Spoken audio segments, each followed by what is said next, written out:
Trench Report today. I will give you a sneak peek into our business and tell you what it's really like to buy and sell property in today's market.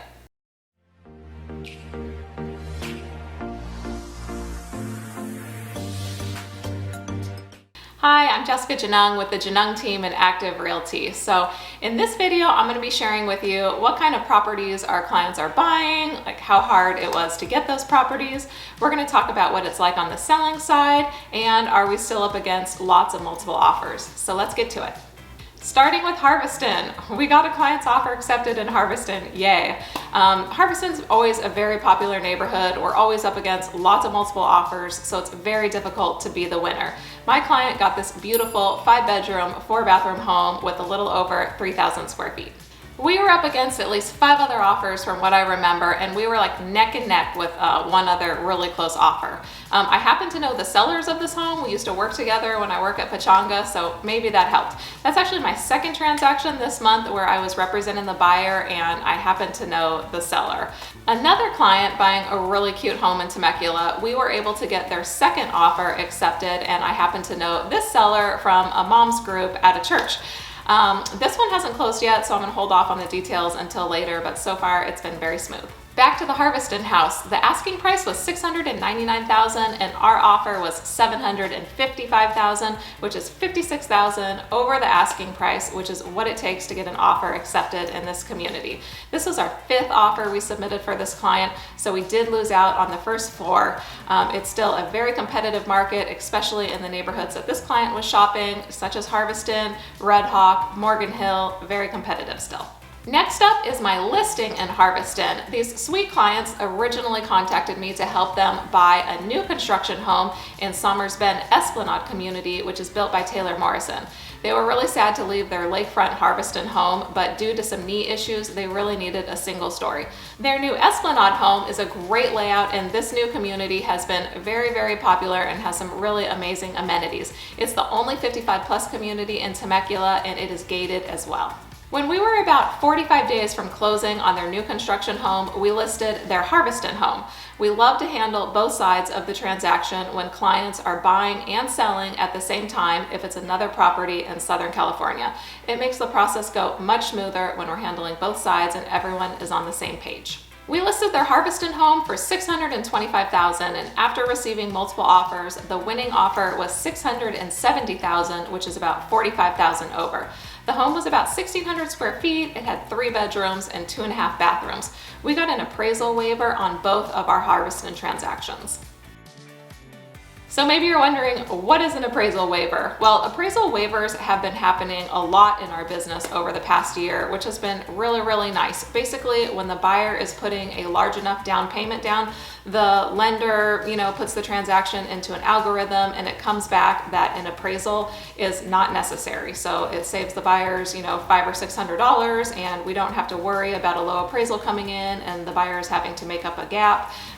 It's awesome when that happens. I have several videos if you want to learn more about the Temecula Lake community of Harveston. I have Harveston pros and cons, and it recently made an appearance in my Temecula Top 5 Neighborhoods video, which I recently published. Moving on to another lake community, Heritage Lake, which is up in Menifee, which is also a fabulous community, and it's a little bit more affordable than Temecula's Harveston. For whatever reason, most of our transactions over the past month have been grouped around these couple of lake communities, so I'll get into the Heritage Lake transactions. This was kind of the month of Lennar for new construction and in Heritage Lake. So we had 3 clients move into Hampton and Heritage Lake. We had 1 move into Chelsea. And then on the other side of town, we had 1 move into Park Ridge, which is over by Menifee Town Center. We also had a client buy a new construction home and get to move in at Pulte's Aspen community, which is in Spencer's Crossing. They got very, very lucky on this particular home because it was a cancellation, and this was back when Pulte was just starting the bidding process. But because this home was a cancellation, they didn't have to do the bidding, probably saving them tons of money. Now, when you get a cancellation, you are kind of stuck with the design choices that the previous buyers bought, but these previous buyers chose really, really nice design selections and, added a fair amount of electrical, really updated the kitchen, countertops, cabinets, configuration, flooring. It was a really beautiful home, super happy for them. So continuing on in Heritage Lake, because this has been a super popular community, we had 3 resale clients recently buy homes in Heritage Lake. 2 of them are closing like this week or next week, and then 1 already closed last week. So Menifee right now is not as competitive to purchase a home as it is in Temecula. So there's a lot more, it seems like there's a lot more inventory out in Menifee, especially with all the new construction. That's where most of the building is going on. Temecula only has 1 new construction community building, whereas Menifee has several, including more to open up very soon.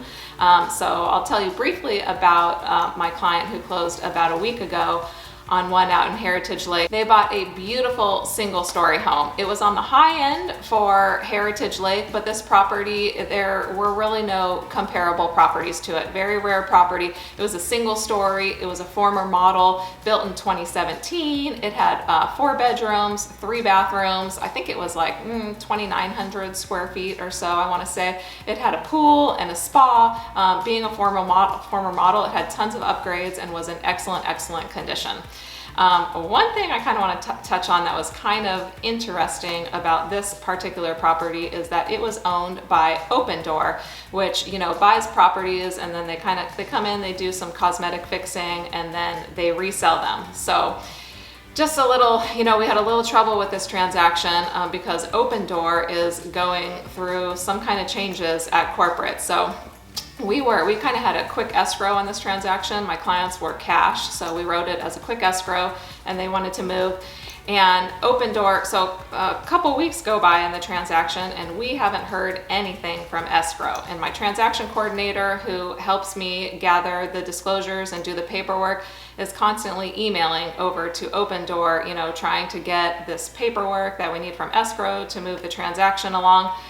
Well, 2 weeks into the transaction, we find out that most of their escrow department had quit or been fired. So, and it's supposedly, according to the person I talked to, it had kind of put a wrench in like 200 transactions that they're working on.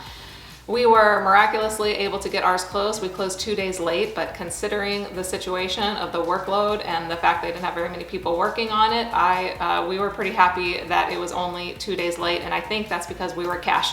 Had we been one of the other finance transactions, I think we would have ended up way down the line. So if you are looking at an Opendoor property or you're considering selling your home to Opendoor, make sure that they have restaffed their escrow department before moving forward, because it was kind of a nightmare for a little while.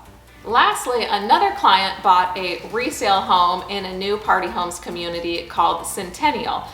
This one also went for the asking price as well, and we had no problem with the appraisal. It was a really beautiful home, 4 bedrooms, 3.5 bathrooms, huge, 3,300 square feet, and it had lots of upgrades throughout the home, really beautiful colors.